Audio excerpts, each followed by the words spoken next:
আসসালামু আলাইকুম। আশা করছি সকলেই মহান আল্লাহ তাআলার অশেষ রহমতে অনেক অনেক ভালো আছেন এবং সুস্থ আছেন। একটু আমাকে জানাবেন কথা লেখাটা ক্লিয়ার কিনা, যারা যুক্ত আছে কথা লেখা ক্লিয়ার কিনা।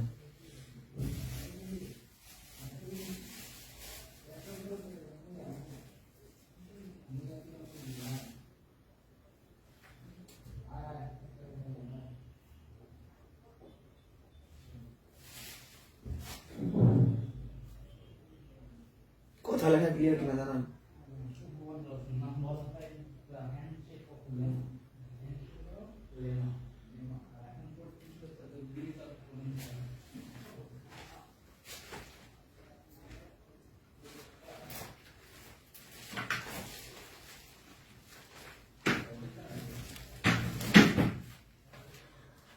ক্লিয়ার আছে নাকি? শুরু করতে হবে।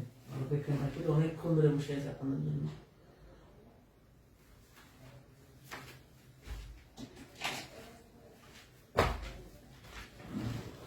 আচ্ছা দেখেন, সমীকরণের ক্লাস হবে তিনটা। একটা হলো সরল সমীকরণ, একটা হলো সরল সহ সমীকরণ, আর একটা হলো দ্বিঘাত সমীকরণ। হ্যাঁ, তো আজকে আমরা সমীকরণ শুরু করব, বেসিক থেকে শুরু করব। আজকে আমি যা করাবো এর ম্যাক্সিমাম জিনিস আমরা করে আসছি অলরেডি বিভিন্ন চ্যাপ্টারে। এই বিষয়গুলো আমরা দেখে এসেছি, শিখে আসছি, বিভিন্ন চ্যাপ্টারে এটা করে আসছি আমরা। তো যাই হোক, তারপর আবার এটা রিপিট করবো আমরা। প্রথম হচ্ছে সমীকরণ কি?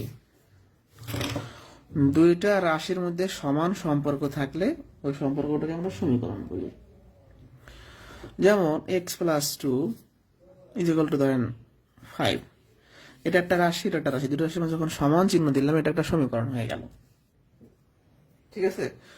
তাহলে সমীকরণ আর রাশির মধ্যে আসলে ডিফারেন্স করতে গিয়ে পরে কিভাবে, ধরেন আমি লিখলাম x+5, এটা একটা রাশি, আর যখন লিখলাম x+5 = 0, এটা একটা সমীকরণ। মানে সমান চিহ্ন থাকলে সেটা কি হয়? সমীকরণ হয়। মানে আমরা কম বেশি সবাই জানি। এবার আমরা সরল সমীকরণ সম্পর্কে জানবো।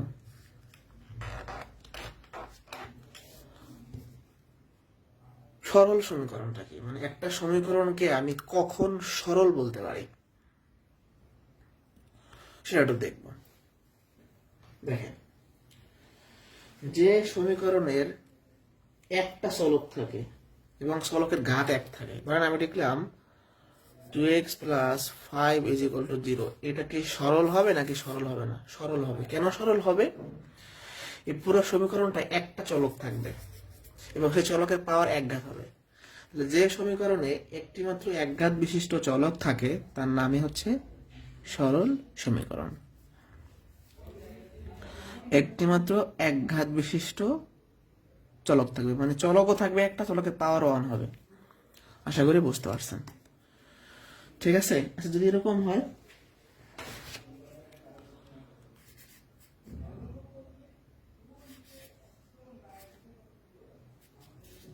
এটা কিন্তু সরল সমীকরণ হবে না। ঠিক আছে? তো সরল সমীকরণ গেল। এটা সমাধান করতে বলছে। তো একটা সমীকরণ আমরা যখন সমাধান করি, বাম পাশে চলকের মানগুলো নিয়ে আসি আর ডান পাশে খালি সংখ্যা নিয়ে যাই। মানে চলক সম্পর্কিত পদ বাম পাশে আনি আর খালি সংখ্যা ডান পাশে নিয়ে যাই। তাহলে এই 2x এই পাশে আসলে বিয়োগ হয়, আর এই 1 এই পাশে গেলে বিয়োগ হয়। তাহলে 2x = 6, x এর মানটা কত হবে? 6/2, তার মানে 3। 4-এ বলছে কি এটা সমাধান করতে বলছে, তো আগে এই 3টা গুণ করেন। 9x 3 4 12, 4 2 8x 3 2 6, 12 এই পাশে যোগ হবে, x হচ্ছে 6। তো এগুলো সবাই পারেন, এগুলো করে আসছি। জাস্ট সমীকরণের প্রথম দিকে এগুলো আমাদের শেখা জরুরি, তাই আমরা শিখতেছি। আজকের ক্লাসে কিছু শেষের দিকে গুরুত্বপূর্ণ কিছু ম্যাথ আছে শেষের দিকে। ঠিক আছে? গুরুত্বপূর্ণ কিছু শেষের প্রশ্নগুলো একদম ভিআইপি প্রশ্ন আছে আজকে। এটা সমাধান করে এক্স এর মান বের করতে বলছে। তো ব্র্যাকেট তুলে দেন। 3x 3 2 6, এই 3x এই পাশে বিয়োগ হবে, 3 দিয়ে 5 এই পাশে বিয়োগ হবে। তাহলে -2x হচ্ছে 1, x এটা হচ্ছে অ্যান্সার। ঠিক আছে? অ্যান্সার শেষ। এটা সমাধান করতে বলছে, কারণ চলক কত ওয়াই। একটা সমীকরণ সমাধান মানে চলকের মান নির্ণয় করা, যেটা অজানা। আর আর গুণ করেন,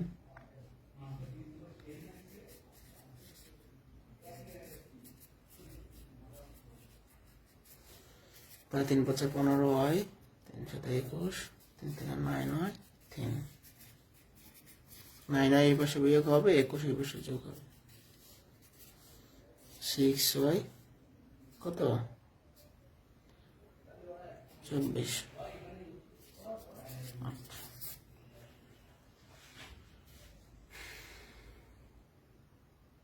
কোনো ভুল হলো কিনা দেখি ক্যালকুলেশনে। 3 5 15, 3 7 21, 21 এই পাশে 3 3 9 9, 3 4 আছে, এখানে 3 অক্ষে 3 ঠিকই আছে, 24।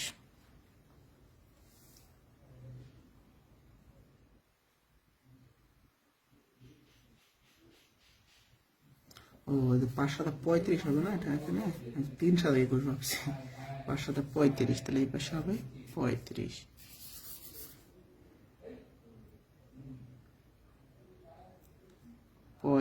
এই পাশে যোগ হবে 3 অক্ষে 3, 35 আর 3 38, তাহলে ওয়াই এর মানটা হবে 38/6। এই যেখানে 5 7 35 হবে। হ্যাঁ, আর একবার দেখি, 3 5 15 হয়, 5 7 35, 3 3 9 9, 3 অক্ষে 3। এবার সমাধান করার পরে 6 হয় থাকে, আর এই 3 তো থাকলো, আর এই 35 যোগ হয়ে যাবে, তাহলে 38/6 হচ্ছে আনসার। এগুলো তোর পরীক্ষা আসবে না, বাট এগুলো আমরা প্র্যাকটিস করতেছি সমীকরণ সমাধানের জন্য। মূলত আজকের ক্লাসের শেষের দিকের ম্যাথগুলো হচ্ছে ভিআইপি প্রশ্ন, যেগুলো চাকরির পরীক্ষায় বারবার আসে এবং একটু কঠিন। ঠিক আছে, কোনো কোশ্চেন থাকলে করবেন। এবার 11 নম্বরে আসেন।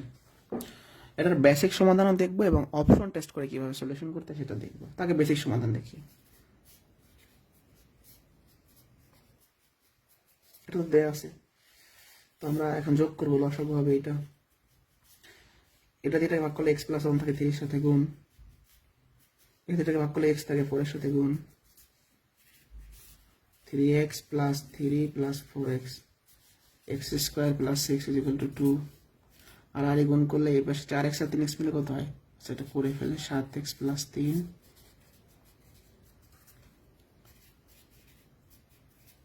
এটা 2 এর সাথে গুণ করলে 2x² + 2x। ঠিক আছে, এবার সব এক পাশে নিয়ে যান, তাহলে 2x², 2x, এই 7x বিয়োগ হবে, এই 3 বিয়োগ হবে। এইটাকে এই পাশে নিয়ে গেলাম আর কি, তাহলে 2x², এখানে -5x - 3 = 0। এই পর্যন্ত আমরা আসছি। এরপর মিডল টার্ম করতে হবে। 3 × 6, 6কে ভাঙানো যায় কিভাবে? 6 1 কে 6, মিডল টার্ম করতেছি আমরা। হ্যাঁ, 6x + x, তাহলে আমরা 2x কমন নিতে পারি, তাহলে x - 3, এই দুটো থেকে 1 কমন নিতে পারি, x - 3 = 1, x - 3, x - 3 আবার কমন নিতে পারেন, এখানে তো 1 কমন নিয়েছেন, 2x + 1 = 0। এবার দেখেন এই দুইটা উৎপাদকের গুণফল 0, তার মানে এটা সমান একবার 0 লেখা যাবে, তাহলে x এর একটা মান পাবেন 3, আবার এটা সমান একবার 0 লেখা যাবে, x এর একটা মান পাবেন -1/2।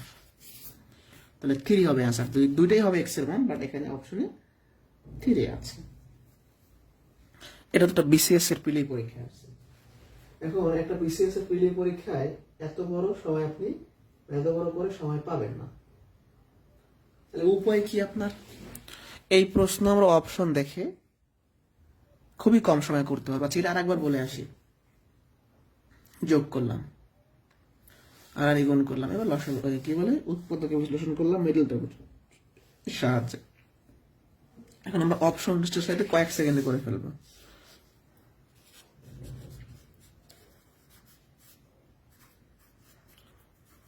অপশন টেস্ট কিভাবে করে? অপশন টেস্ট, এটা একটা সমীকরণ, এর একটা বাম সাইড আছে, ডান সাইড আছে।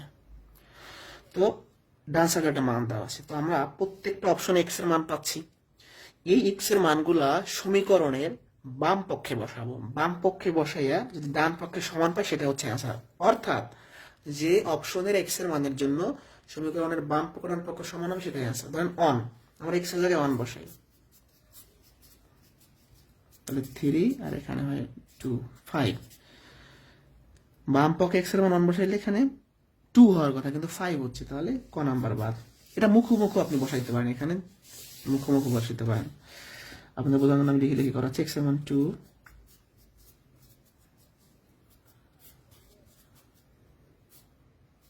এটা কখনোই 2 মানে আপনার সমান 2 হবে না, এটা বাদ। 3 তে আসেন, এখানে এক্স এর মান 3 বসান, এখান থেকে 1, এখান থেকে 4 কে দ্বারা ভাগ করলে 1, তাহলে 2। ঘ নাম্বার অপশনের এক্স এর মানের জন্য বাম কল্যাণ পক্ষ সমান হয়, এটাই আছে, এর জন্য হবে না। এটা হলো অপশন টেস্টের সাথে খুব কম সময় করা যাবে, এটা লিখে রাখেন। অপশন টেস্টটা যারা বুঝি নাই, অনেকবার বসাই দেখবেন এই পাশে 2 হয় কিনা, 2 একবার বসাই দেখবেন 2 হয় কিনা, 3 একবার বসাই দেখবেন 2 হয় কিনা। দেখেন এটার জন্য হয়েছে, তাহলে এটা হচ্ছে অ্যান্সার।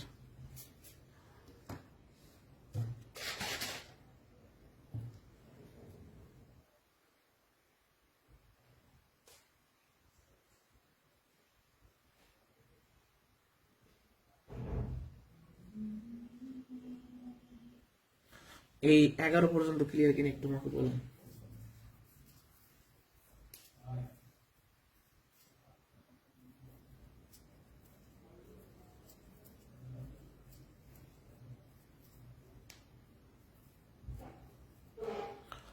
এগারো নাম্বার বুঝতে পারছেন একটু কমেন্টে জানান তো।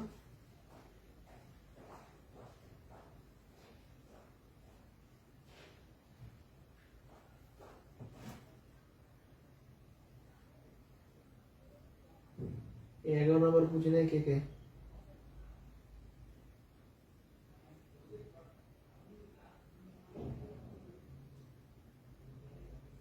তাহলে অপশন টেস্ট দেখাইলাম, বেসিক নিয়ম তো দেখাইলাম, রিটার্ন স্টাইল।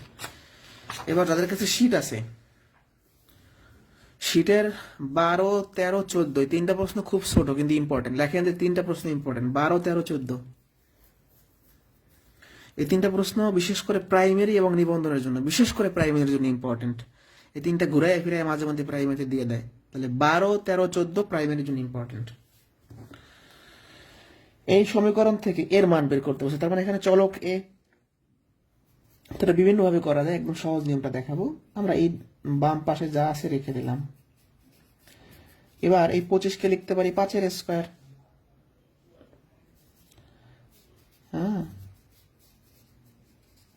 এ স্কয়ার মাইনাস বি স্কয়ারের সূত্র, তার মানে x plus 5 x minus 5, x minus 5 x minus 5 দুই পাশ থেকে কাটা, বা আপনি এই পাশে নিয়ে গেলে ভাগ হয়ে কাটা যাবে, একই কথা। এটা থাকলো, এই x এই পাশে বিয়োগ হবে, তাহলে x কাটা থাকে 5, অর্থাৎ এর মানটা হচ্ছে 5। এখন আপনাদের মনে প্রশ্ন জাগতে পারে যে আমি কেন ফার্স্টে এই সূত্রটা নিয়ে নিলাম। আমি দেখতে পাচ্ছি x মাইনাস 5 এই পাশে আছে, আমি যখন এটাকে ভাঙাবো x মাইনাস 5 পাবো। এটা দেখে এইটা মানে x মাইনাস 5 এই পাশে থাকার কারণে এটাকে আমি এইভাবে ভাঙাইলাম, সূত্রে নিলাম। ওকে, নেক্সট। তাহলে এটা বুঝতে পারছেন, এর মানটা বের করছি আমরা। এটা আরো ইম্পর্টেন্ট। যদি x cube plus H x plus 10 = 0 এর একটি সমাধান 2 হয়, তবে এইচ এর মান কত? একটা সমীকরণের সমাধান মানে চলকের মান। দেখেন এই সমীকরণটার সমাধান 2 মানে এই সমীকরণে যে এক্স আছে এক্স এর মান 2, সোজা কথা সমাধান 2 মানে এক্স এর মান 2। তো এই সমীকরণটা কি আছে? X cube plus H x plus 10 = 0, এখানে এক্স এর মান 2 বসাই দেন। সমাধান 2 মানে এক্স এর মান 2, তাহলে 18 হচ্ছে 2 কিউব 8, তাহলে 2x হচ্ছে -18, 10 আর 8 মিলে 18, তাহলে -18/2, তার মানে -9। এটার অ্যান্সার।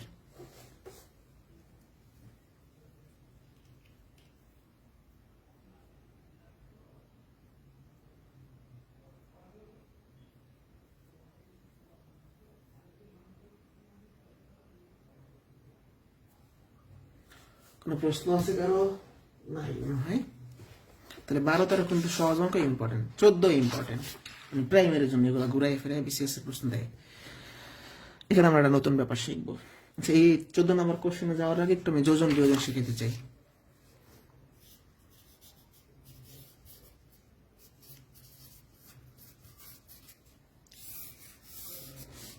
ধরেন এরকম আছে, তো এটা সমীকরণের যোজন বিয়োজন কিভাবে করে? যোজন মানে যোগ, বিয়োজন মানে বিয়োগ। তো যোজন বিয়োজন মানে হলো যোজন যা আগে বলা আছে, তার মানে উপরেরটা আর নিচেরটা উপরে যোগ হবে। আবার একইভাবে দেখেন, উপরেরটা আর নিচেরটা উপরে যোগ হবে। যোজন আগে বলা আছে মানে যোগ হবে উপরে, বিয়োজন পরে মানে বিয়োগ হবে নিচে, আবার উপরেরটা নিচেরটা বিয়োগ হবে, উপরের নিচেরটা বিয়োগ হবে। এটা হলো যোজন বিয়োজন। এবার যদি আমি বলি বিয়োজন যোজন, একই জিনিস আবার লিখি, তাহলে যখন বিয়োজন যোজন বলতেছি তাহলে উপরে হবে বিয়োগ, নিচে হবে যোগ। কাহিনীটা বুঝতে পারছেন? মানে বিয়োজন আগে বললে উপরে বিয়োগ করতে হবে, নিচে যোগ করতে হবে।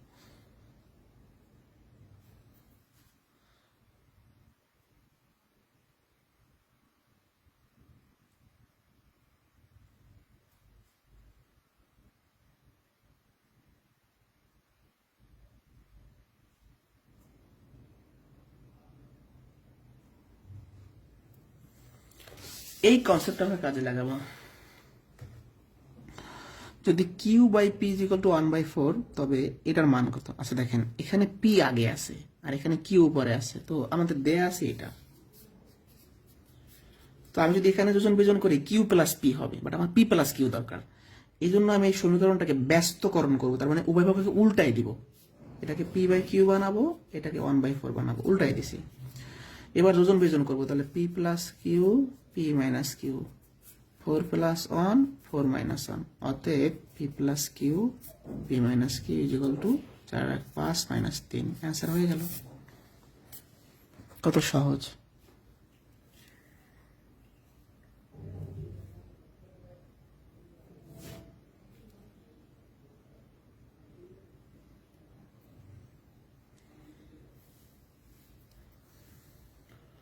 বুঝতে পেরেছি। তাহলে আমি যে এটাকে উল্টাবো বোঝার উপায় কি? দেখেন, আমি যদি এখানে যোজন বিয়োজন করতাম, হ্যাঁ, তখন এটা পাইতাম না। এটাকে উল্টাইলে আমার একদম সহজ হয়ে যাবে, পাইতাম, কিন্তু ঘুরাই পেঁচিয়ে ঝামেলা করা লাগতো, দরকার নেই তেমন ঝামেলা করার। এরপর আমরা দেখব সমীকরণ গঠন করে কিভাবে বাস্তব সমস্যা সমাধান করতে হয়।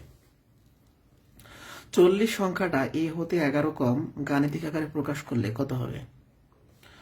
40 এই সংখ্যাটা এর থেকে 11 কম মানে 11 বিয়োগ। তাহলে এখান থেকে আমরা 11টা এই পাশে নিয়ে আসতে পারি, তাহলে এর মানটা হবে 40 প্লাস 11। এটা হচ্ছে অ্যান্সার। যারা বুঝি না এটা আরেকবার আমি তাহলে ছোট করে ক্লিয়ার করে দিচ্ছি। প্রশ্নে বলছি কি 40 একটা সংখ্যা যেটা হবে এর থেকে 11 কম, এটা তো অপশনে নাই, তো কি করা আছে? এই 11টা এই পাশে নিয়ে আসা আছে, অতএব এর মানটা হচ্ছে 40 প্লাস 11। 15 পর্যন্ত ডান কিনা? 15 পর্যন্ত ডান কিনা?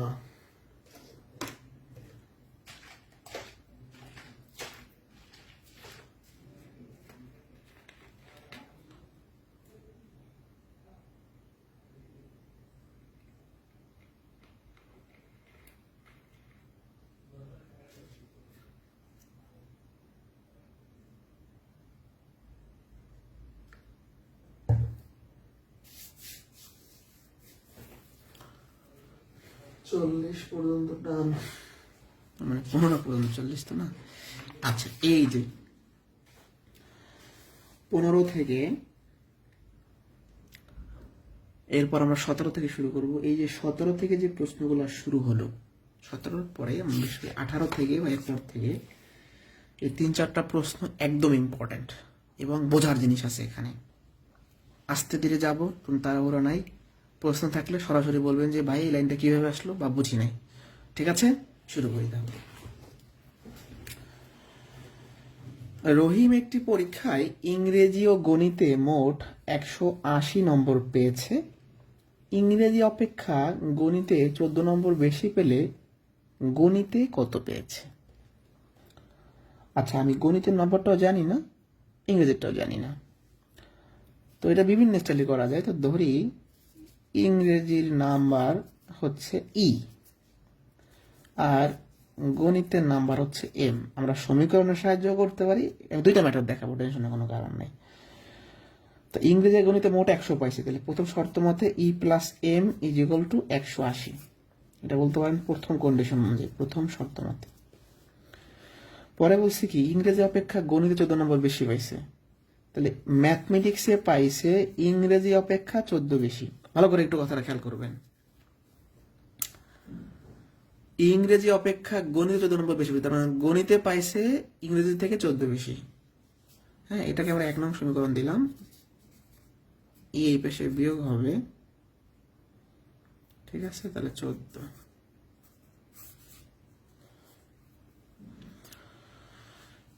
এবার আমরা 1 নং আর 2 নং আমরা যোগ করি, এইটা আগে লিখি, এমটা পরে লিখি, কোনো সমস্যা নেই। যোগ করলে এটা বাদ যাবে, 2m থাকবে, তাহলে 180 আর 14 মিলে কত হচ্ছে 194, তাই না? তাহলে আমাদের এম এর মানটা কত হচ্ছে 194 এর অর্ধেক। আমাদের গণিতের নম্বরটা চাইছে না, তাহলে কত হচ্ছে 9 দুগুণে 18 থাকে 1 7 দুগুণে 14, 97 হচ্ছে অ্যান্সার। এটা একটা মেথড গেল, ঠিক আছে, এটা কিন্তু একটা মেথড গেল।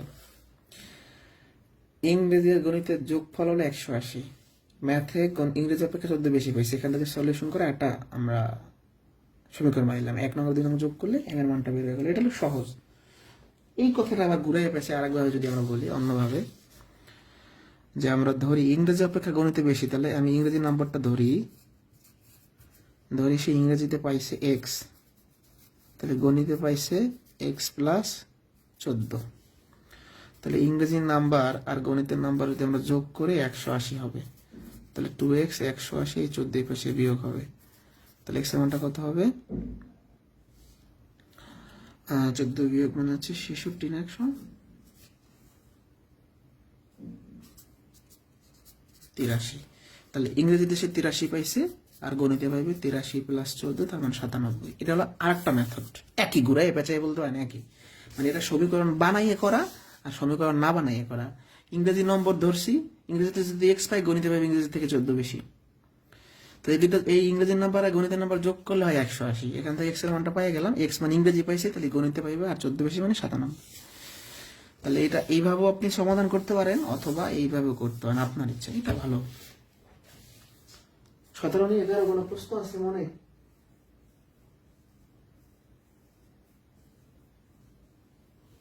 সতেরো নিয়ে কারো কোনো প্রশ্ন আছে কিনা? 14 কোনো ভুল হয় না, 14 কেন ভুল হবে?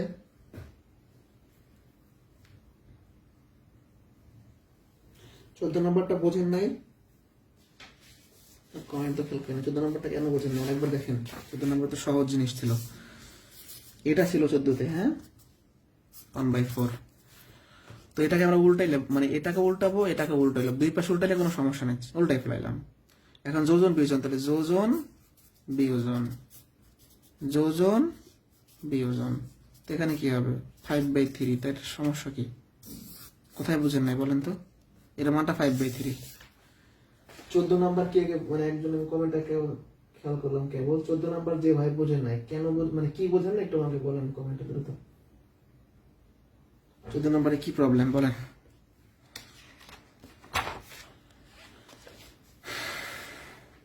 উনিশ আর 20 একই ম্যাথ, আমি 19 নাম্বারটা যদি শিটে করা আছে আমি 20 নাম্বারটা করাই দিব, তাইলে আপনি 20 করলে অটো 19 বুঝে যাবেন।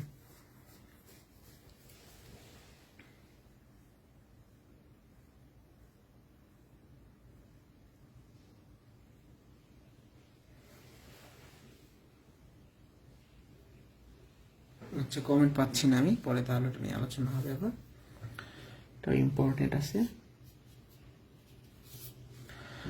একটি কলম ও বইয়ের মূল্য একত্রে 95 টাকা, কলমটির মূল্য 15 টাকা বেশি ও বইটির মূল্য 14 টাকা কম হলে কলমটির মূল্য বইটির মূল্যের দ্বিগুণ হতো, বইটার মূল্য কত?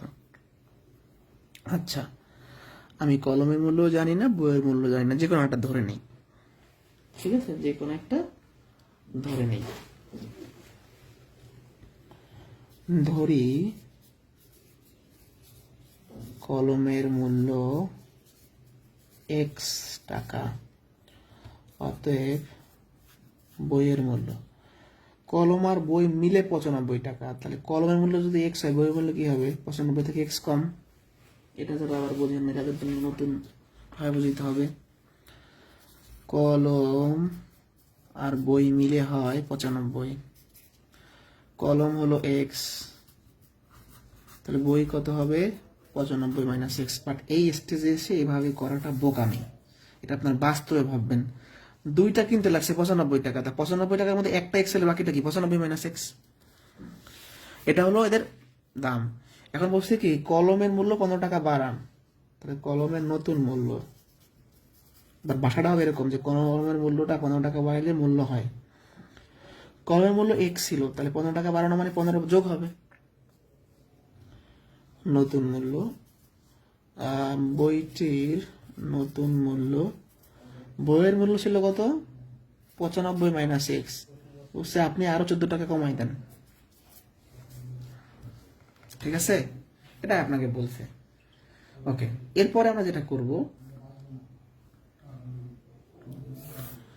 কলমের মূল্য ধরলাম, বইয়ের মূল্য পাইলাম, কলমের মূল্য বাড়াইলাম, বইয়ের মূল্য কমাইলাম। এই কাজটা করার পরে প্রশ্ন মতে এই কাজটা যখন আমি করছি, তাহলে যেটা হয়েছে কলমের মূল্যটা বইটার দ্বিগুণ হয়ে গেছে। তাহলে কলমের মূল্য বলতে পারেন, কলমের মূল্যটা হচ্ছে বইয়ের 2 গুণ। এটা কখন হয়েছে যখন চেঞ্জ করছি আমি। তাহলে কলমের মূল্য কত এক্স প্লাস 15, বইয়ের মূল্য কত 95 মাইনাস এক্স মাইনাস 14। তাহলে এক্স প্লাস 15 এখানে হচ্ছে কত 190, তাই না, মাইনাস 2x মাইনাস 14 হচ্ছে 28। তাহলে এই 2x এই পাশে যোগ হবে, আর আমাদের হচ্ছে এখানে 190 থেকে আমরা 28 বিয়োগ করে দিই একবারে, তাহলে ভালো হয় না। তাহলে 2 162 আর থাকে হচ্ছে, আর থাকে না তো, এটা থেকে এটা বিয়োগ করলে 162 15 এই পাশে বিয়োগ হয়ে গেল, 190 থেকে 28 বিয়োগ করলে 162 আর 15 বিয়োগ হয়ে গেল, ঠিক আছে 3x। তাহলে 162 থেকে মানে 15 বিয়োগ করে দিলে হয়ে যাচ্ছে নাকি, তাহলে 7, তাহলে x এর মানটা কত হবে 147 ভাগ 3, 3 4 12 থাকে 2 3 9 27, 49 টাকা।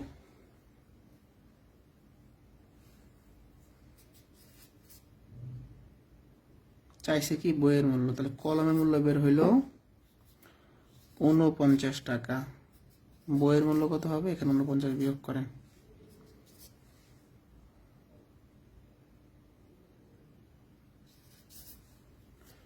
এখন ঝামেলাটা হলো অনেকে এই এক্স এর মানটা বের করে অপশন তাকায়, এটাও কিন্তু অপশনে থাকতে পারে, এটাও থাকতে পারে। এক্স কিন্তু আপনার কি ছিল, এক্স কিন্তু আপনার কলম ছিল, বাট প্রশ্নে কিন্তু বই চেয়েছে, কলমও চাইতে পারে বই চাইতে পারে, প্রশ্নে বই চেয়েছে, তাহলে আপনি কলম বের করে হুট করে অপশনটা দাগাই ফেলবেন না, এটা কিন্তু ভুল হয় অনেকের। আরেকবার আমি ক্লিয়ার করি, কলমের মূল্য ধরলাম, বইয়ের মূল্য পাইলাম, কলমের মূল্য বাড়াইলাম, বইয়ের মূল্য কমাইলাম। এই কাজটা করার পরে কলমের মূল্য বইয়ের দ্বিগুণ হবে, এক্স এর মানটা বের করে জাস্ট বসাই দিছি, একদম ইজি অঙ্ক,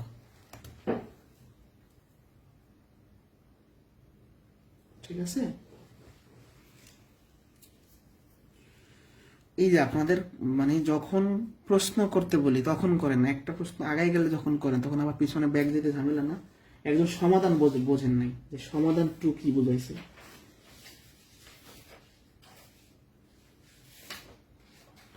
ওই তো একটা ম্যাথ শেষ করে এমন না তাড়াহুড়া করি, একজন বোঝেন নাই যে এই সমীকরণটার একটা সমাধান টু মানে বলতে কি বোঝাইছে। এই সমীকরণে অজানা মান কি কি আছে, এক্স আপনি জানেন না, এইচ আপনি জানেন না, তাই না। তো আপনাকে বলছে একটা সমাধান টু, তার মানে এই সমীকরণটার সমাধান মানে চলকের মান এক্স দেওয়া আছে।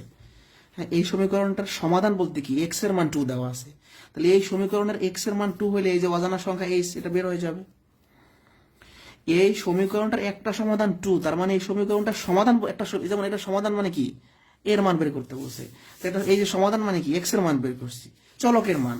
তো এর সমাধান 2 মানে এই সমীকরণে চলক এক্স, এক্স এর মান 2 দেওয়া আছে, তো এক্স এর মান 2 বসালে তো আরেকটা বের হয়ে যায়, দুইটা অজানা, তো একটা যদি বসান অটোমেটিক একটা বের হয়ে যাবে। যেহেতু এইচ চাইছে তার মানে আরেকটা মানে অবশ্যই এক্স এর, ঠিক আছে। এই 20 নম্বরে কেন কোনো প্রবলেম আছে কিনা, 20 নম্বরে কেন কোনো প্রবলেম আছে কিনা বলেন। প্রশ্ন 20-এ কারো প্রবলেম আছে কিনা আগে ভালো করে দেখেন আছে কিনা, তারপর আমি আর 2-3টা প্রশ্ন দেখাবো, সব ভিআইপি প্রশ্ন।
সমস্যা নাই। আচ্ছা, এরপরের কোশ্চেন একটু মনোযোগ দিতে হবে, এটা অনেকের বুঝতে, অর্থাৎ যে কোনো বই এর এই প্রশ্নটা বাংলাদেশের সব চাকরি পরীক্ষায় গণিত বইতেই আছে।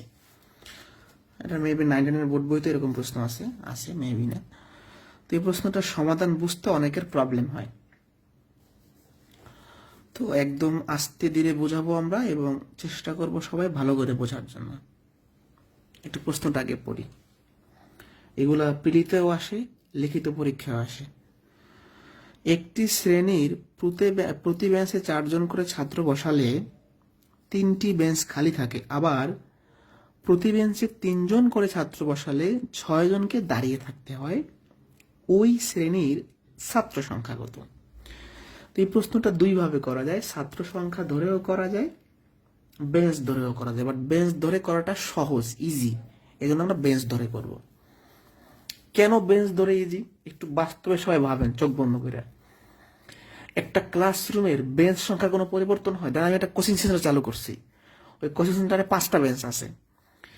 তো ধরেন একদিন স্টুডেন্ট আসলো 10 জন,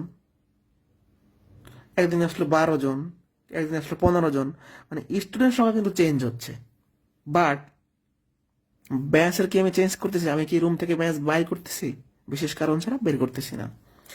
তাহলে আপনি স্টুডেন্ট এলোমেলো করে বসাইতে পারেন, বাট বেঞ্চ সংখ্যা তো আপনি চেঞ্জ করবেন না। তার মানে একটা ক্লাসরুমের বেঞ্চ সংখ্যা পরিবর্তন হয় না। সেই কনসেপ্টটা ব্যবহার করে আমরা একদম ইজি ভাবে করে ফেলবো। তো আমরা ছাত্র সংখ্যা জানি না, ধরে নিব, বাট আমরা কনসেপ্টটা ব্যবহার করবো বেঞ্চের। মানে এটা ছাত্র বের করেও করে, বেঞ্চ বের করে করে, আমরা ছাত্র সংখ্যা জানি না। ধরি ছাত্র সংখ্যা এক্স জন। এখন দুইটা কন্ডিশন, একবার ছাত্র 4 জন করে বসাইবে, একবার 3 জন করে বসাইবে। আমি 4 জন করে বসানোর পর একটা বেঞ্চ বের করবো, 3 জন করে বসানোর পর একটা বেঞ্চ বের করবো, এই দুই জায়গার বেঞ্চ সমান হবে। একটু আমরা মনোযোগ দিই এখানে। আচ্ছা, ধরেন আমার ক্লাসে 20 জন ছাত্র আছে, আমি একটা বেঞ্চে 4 জন করে বসাবো, তাহলে কয়টা বেঞ্চ লাগবে একটু সবাই কমেন্টে বের করি। আমার প্রশ্নটা হলো, আমার ক্লাসে বা আপনারা ধরেন এখানে 20 জন ক্লাস করতেছেন, আমি আপনাদেরকে এক বেঞ্চে 4 জন করে বসাবো, তাহলে আমার কয়টা বেঞ্চ লাগবে দেখি কে কে পারে। 20 জন ছাত্রকে একটা বেঞ্চে 4 জন করে বসাইলে কয়টা বেঞ্চ লাগবে?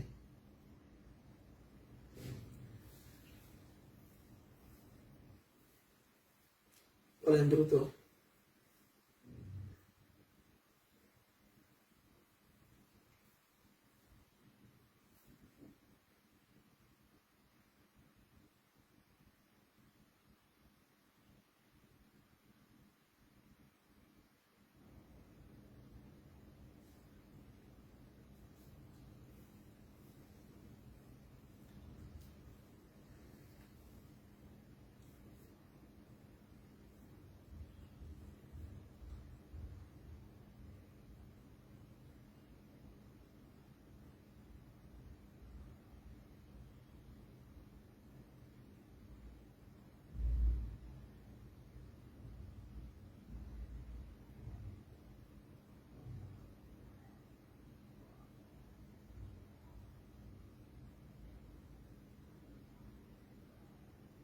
দুজন মানে 5টা বেঞ্চ লাগবে, 5 জন না 5টা বেঞ্চ লাগবে, তাই না? কারণ 20 জন ছাত্র 4 জন করে বসাবো, তাহলে 4 দ্বারা ভাগ করলে আমার 5টা বেঞ্চ লাগবে। এটা তো সবাই বুঝি আমরা। ওকে, তাহলে সবাই যদি বুঝে থাকি, এবার কনসেপ্টটা কাজে লাগাই। প্রথম ক্ষেত্রে বেঞ্চ সংখ্যা আমার এক্স জন ছাত্র, তাহলে 4 জন করে বসাইলে x/4 সংখ্যক বেঞ্চ লাগতেছে আমার। এটা মোট শিক্ষার্থীকে যে কজন করে বসাবো সেটা দ্বারা ভাগ করলে মোট বেঞ্চ পাবো। তো আমি যখন 4 জন করে বসাইছি, আমার এই কয়টা বেঞ্চ ছাত্রদের লাগবে, আরো 3টা বেঞ্চ খালি আছে, তাহলে সেই 3 যোগ করবো। কেন যোগ করলাম? আমি আসলে মোট বেঞ্চ সংখ্যা বের করতে চাচ্ছি, ওই ক্লাসরুমের মোট বেঞ্চ কত। তাহলে আমার একজন শিক্ষার্থীকে 4 জন করে এই কয়টা বেঞ্চ আমার ব্যবহার করা লাগছে, আর 3টা খালি, 3টা যোগ করলে মোট বেঞ্চ পেয়ে গেলাম। এবার দ্বিতীয় ক্ষেত্রে মোট বেঞ্চ, এই লাইনটা সবাই, এটা সবাই বোঝে, বাট এই লাইনটা বোঝে না। দেখেন, এটা একটু আলাদাভাবে করাই আগে। এবার আমি 3 জন করে বসাবো, তাহলে এক সংখ্যক ছাত্রকে 3 জন করে যখন বসাচ্ছি, 6 জন ছাত্র দাঁড়াই থাকতেছে। তো অনেকে যেটা ভাবে যে 6 জন বসতে পারে নাই মানে 6 বিয়োগ হবে, এটা ভুল। কেন? এটা হলো বেঞ্চ সংখ্যা, আর 6 হলো ছাত্র সংখ্যা। বেঞ্চ থেকে কখনো ছাত্র বিয়োগ করা যায়? এটা সম্ভব না। তাহলে কি করতে হবে? আমার মোট শিক্ষার্থী এক্স, আমি 6 জনকে বসাইতে পারি নাই, সেই 6 জনকে যখন বাদ দিব, বাকি যে শিক্ষার্থী থাকবে তাদের 3 জন করে বসাইলে ওই ক্লাসরুমে সবগুলা ফিল হবে। তাহলে এইটা হবে প্রপার নিয়ম। এটা কেন হবে না? এটা কেন হবে আবার বোঝাই। এটা কি? বেঞ্চ। 6 কি? ছাত্র। বেঞ্চ থেকে ছাত্র বিয়োগ করা সম্ভব? সম্ভব না। তাহলে ছাত্র থেকে ছাত্র বিয়োগ করা সম্ভব। ধরেন আমার 20 জন আছে, আমি 6 জনকে বসে দিতে পারি নাই, 6 বিয়োগ করার পর বাকি থাকবে আমার 14 জন। সেই 14 জনকে আমি 3 জন করে বসাবো, তাই না?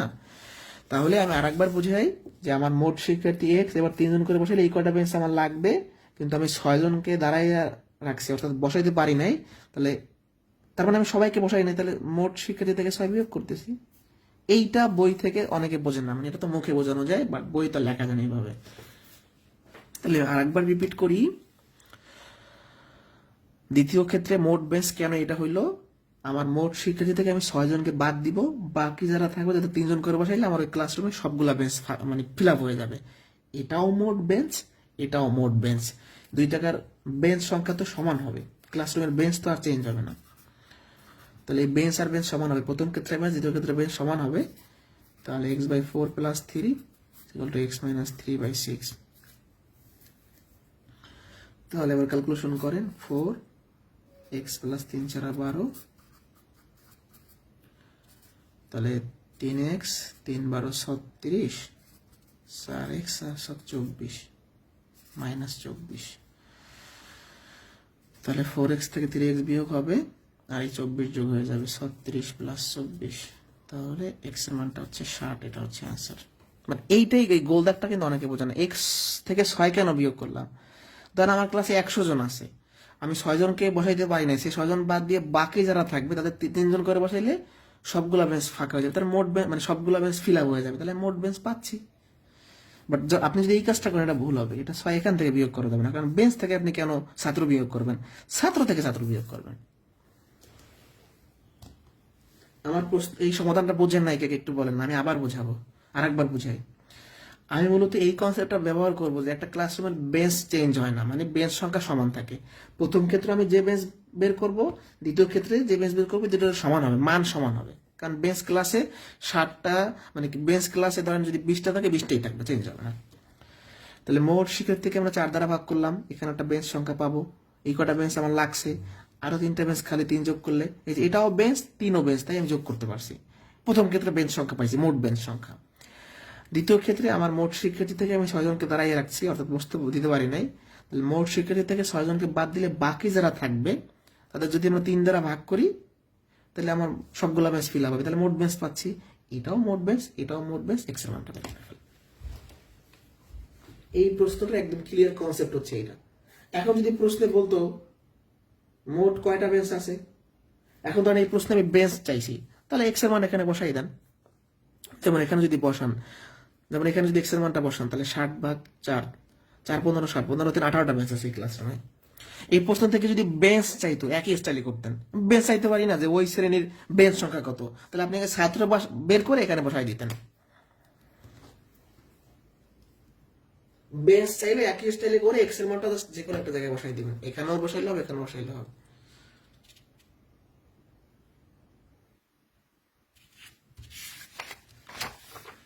লাস্ট প্রশ্ন, এটা বিশেষ করে আপনি বলতে পারেন যে লিখিত পরীক্ষার জন্য ইম্পর্টেন্ট, পিলি তো অলরেডি আসছে, লিখিত পরীক্ষায়ও আসতে পারে, প্রিলি পরীক্ষায়ও আসতে পারে, বলা যায় না কোথায় আসবে। প্রিলি স্টাইলও দেখাবো আর লিখিত স্টাইল আমরা দেখাবো। প্রশ্নটা আগে পড়ি। বনভোজনে যাওয়ার জন্য 5,700 টাকায় একটি বাস ভাড়া করা হলো এবং শর্ত হলো যে প্রত্যেক যাত্রী সমান ভাড়া বহন করবে। ভালো কথা।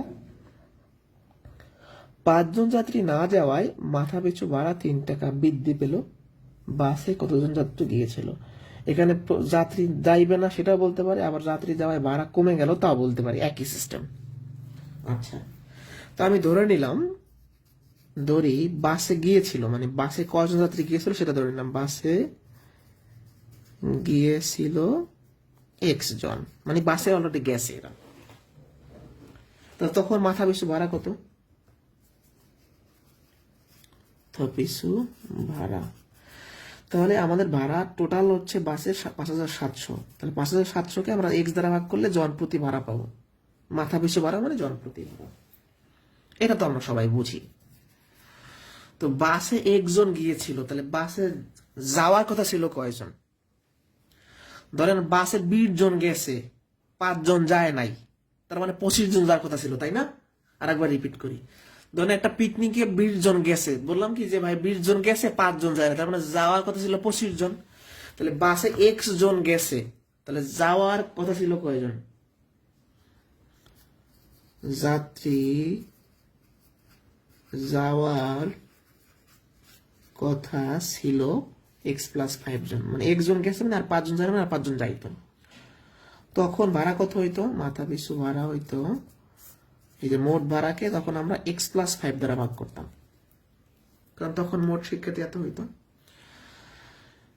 এই ভাড়াটা এখন লাগতেছে বর্তমানে, আর এটা আগে লাগতো। বর্তমান ভাড়াটা আগের ভাড়া থেকে 3 টাকা বেশি। এটা বের করার উপায় কি? এটা আগে লাগতো আর এটা এখন লাগতেছে, এই ভাড়ার থেকে এই ভাড়া 3 টাকা বেশি, এটা বের করার উপায় কি? বর্তমান ভাড়া থেকে আগের ভাড়া বিয়োগ করলে আমরা বুঝতে পারবো, তাই না? তাহলে প্রশ্ন মতে বা শর্ত মতে লিখতে পারি, এই যেটা হচ্ছে এটা বেশি না, বর্তমানে বেশি লাগতেছে, লোক কম গেলে ভাড়া বেশি লাগবে। বর্তমান ভাড়া থেকে, এটা যদি আমরা বর্তমান ভাড়া থেকে পূর্বের ভাড়া, মানে যখন যদি এক্স প্লাস 5 জন হইতো তখন আমরা যদি বিয়োগ করতাম, বর্তমান ভাড়া থেকে আগের ভাড়া বিয়োগ করলে বুঝতে পারবো 3 টাকা বেশি লাগছে। ধরেন আমি একটু সাপোজ বুঝাই, সাপোজ আগে 57 টাকা লাগতো আর এখন 60 টাকা লাগতেছে, তাহলে কয় টাকা বেশি লাগতেছে বিয়োগ, মানে বের করার উপায় কি? 60 থেকে 57 বিয়োগ করার পর আমরা বুঝতে পারবো 3 টাকা বেশি লাগতেছে, সেটাই। এবার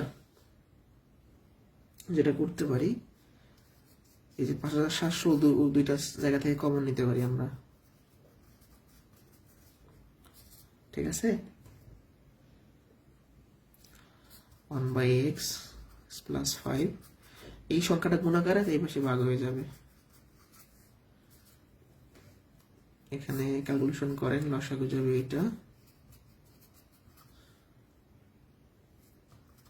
3 দিয়ে ভাগ করলে 3 19 57, তাহলে 1/1900।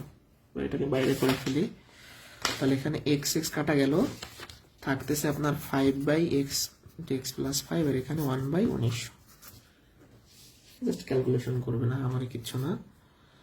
আর আর গুণ করলে এক্স স্কোয়ার প্লাস 5x আর 5 19, তাহলে 95 শূন্য শূন্য। এর সাথে 1 গুণ, এর সাথে এটা গুণ, এরপর জাস্ট মিডল টার্ম করতে হবে, ম্যাথ হয়ে গেছে আমাদের। এটা রিটার্ন পরীক্ষায় আসতে পারে, পিলি তো আসে। হ্যাঁ, এই মিডল টার্মটা করা কিন্তু একদম ইজি। 95 আর 100 গুণ করলে এটা হয় না, আবার বিয়োগ করলে 5 হয়, এটা মুখোমুখি করা যায়, তাই না? 100x মাইনাস 95x, 100 আর 95 গুণ করলে এটা হয়, আবার বিয়োগ করলে 5x হয়।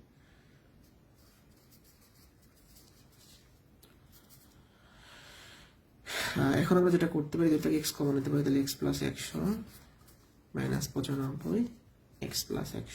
কিভাবে এক্স প্লাস 100 হয়? 95 যখন কমন নেবেন এক্স থাকবে, আর 95 দুটাকে ভাগ করলে 100 থাকবে। এটা আবার কমন যাচ্ছে, এক্স মাইনাস 95। এই দুটো গুণফল 0, তার মানে এটা সমান একবার 0 লিখবেন, আবার এটা সমান 0 লিখবেন। এক্স এর মানটা মাইনাস 100 হবে, এক্স এর মানটা 95 হবে। এক্স মানে কি ছিল? বাসে যাওয়া যাত্রী সংখ্যা। তো যাত্রী সংখ্যা কখনো ঋণাত্মক হয় না, তাহলে আমাদের অ্যান্সার হবে 95 জন।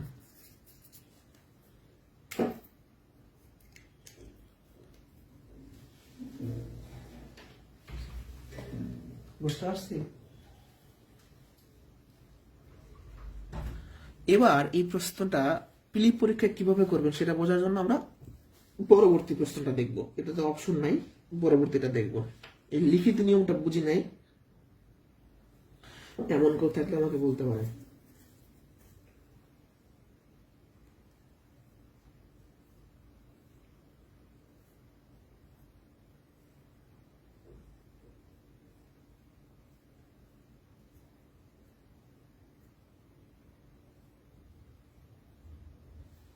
আচ্ছা, এবার একটু আসে এই পরীক্ষার এটা অপশন টেস্ট করে কিভাবে সমাধান করা যাবে সেটা একটু বুঝিয়ে দিচ্ছি আমি। হ্যাঁ, অপশন টেস্ট একটু দেখি, আমি একটু কমেন্ট চেক করি আপনাদের।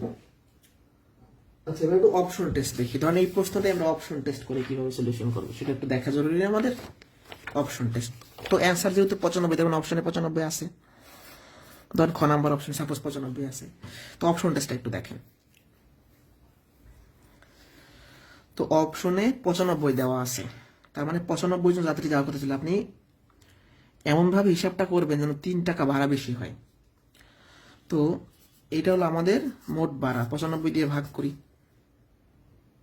তাহলে দেখি কত টাকা লাগতেছে। 60 টাকা লাগবে, ভাগ করলে দেখবেন 95 জন গিয়েছিল, যাওয়ার কথা ছিল কতজন? আরো 5 জন যাওয়ার কথা ছিল, 5 জন যায় নাই। 95 জন গেছে, 5 জন যায় না, মানে 100 জন যাওয়ার কথা ছিল। তাহলে এবার আপনি 100 দিয়ে ভাগ করেন, তখন ভাড়া পড়বে কত? 97, সরি 57। তাহলে বর্তমানে ভাড়া লাগতেছে 60 টাকা, আর আগে লাগতো 57 টাকা, তার মানে 3 টাকা বেশি লাগতেছে।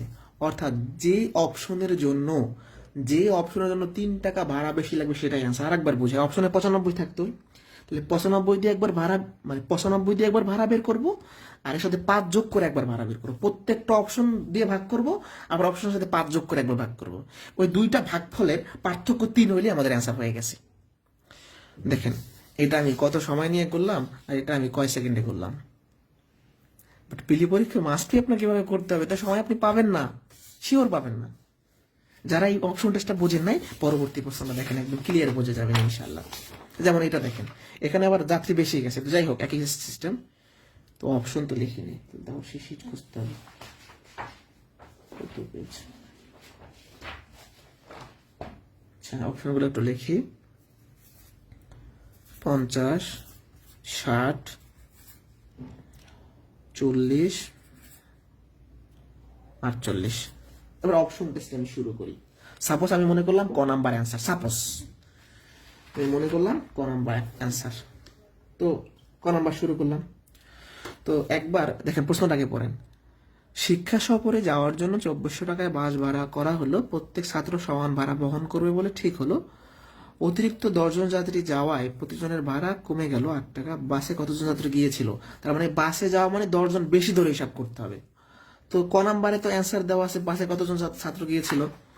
তো বাসে যদি 50 জন যায়, তাহলে 2400-কে আমরা 50 দ্বারা ভাগ করব, ঠিক আছে? তো নর্মালি ভাগ করলেই হবে, 0 কাটা 48 থেকে হিসাব করলে 48 টাকা ভাড়া লাগতেছে। এবার 50 জন গিয়েছিল, তার মানে যাওয়া কথা ছিল 40 জন, 10 জন বেশি মিলে তো 50 হয়েছে, তার মানে এখানে কিন্তু ভাড়া বেড়ে গেছে, কমে গেছে। মানে আগের ম্যাটটায় লোক কম গেছিল, এবার বেশি গেছে। এই অতিরিক্ত 10 জন মিলে 50, তাহলে যাওয়া কথা ছিল 40। আমি বললাম কি যে ভাই, আমাদের তো এরকম 40 জন যাওয়ার কথা, 10 জন বেশি গেছে, তার মানে 50 জন গেছে। তাহলে 50 জন গেছে মানে যাওয়ার কথা ছিল 40 জন। এবার 40 দিয়ে ভাগ করেন, এবার 40 দিয়ে ভাগ করে দেখেন যে কত হয়, তাই না? এটা বুঝি নেই। আর একবার 40 দিয়ে এটাকে ভাগ করলে 0 0 কাটা, 4 7 24, 60 টাকা। বর্তমানে ভাড়া লাগতেছে 48 টাকা, আগে লাগতো 60 টাকা। তাহলে কত টাকা কমছে? 12 টাকা ভাড়া কমে গেছে। 12 টাকা কমে গেলে হবে না, 8 টাকা কমাইতে হবে আমার। ভাড়া যেখানে 8 টাকা কমবে সেটাই আছে, এখানে 12 টাকা কমে যাচ্ছে। এই যে 60 মাইনাস 48, এটা হচ্ছে না, 12 টাকা হবে না। পরবর্তী অপশন আছে 60 জন গিয়েছিল, তাহলে 2400-কে আমরা 60 দ্বারা ভাগ করব, 4 7 24, 40 টাকা। আবার তাহলে 60 জন গিয়েছিল, তার মানে যা কথা ছিল 50 জন, মানে প্রত্যেকটা অপশন থেকে 10, প্রত্যেকটা অপশন দিয়ে ভাগ করবে একবার, আবার 10 বিয়োগ করে ভাগ করবে একবার। তাহলে 50 দিয়ে হিসাব করি, 48। এখন ভাড়া লাগতেছে 40 টাকা, যখন 60 জন গেল, আর 50 জন গেলে 48 টাকা লাগতো। তার মানে আমাদের কত? 48 মাইনাস 40, 8 টাকা ভাড়া কম লাগতেছে। তাহলে এটাই হচ্ছে অ্যান্সার। এটা অপশনটা প্রশ্নের শর্ত মেনে চলছে। দেখেন কত ইজি ভাবে করতেছি এক্স না ধরে। তাহলে এই ছিল আপনাদের আজকের ক্লাস। কোনো প্রবলেম থাকলে আমাকে সুন্দর করে জানাই দিতে পারেন যে প্রবলেম আছে।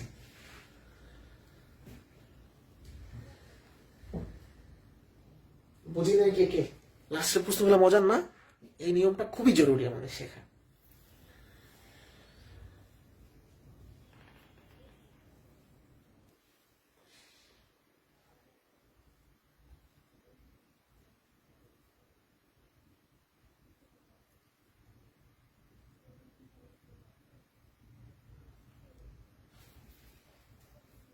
ওকে, তাহলে ভালো থাকেন সবাই।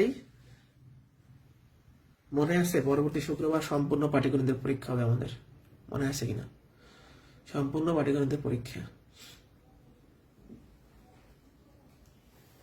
ঠিক আছে, আল্লাহ হাফেজ।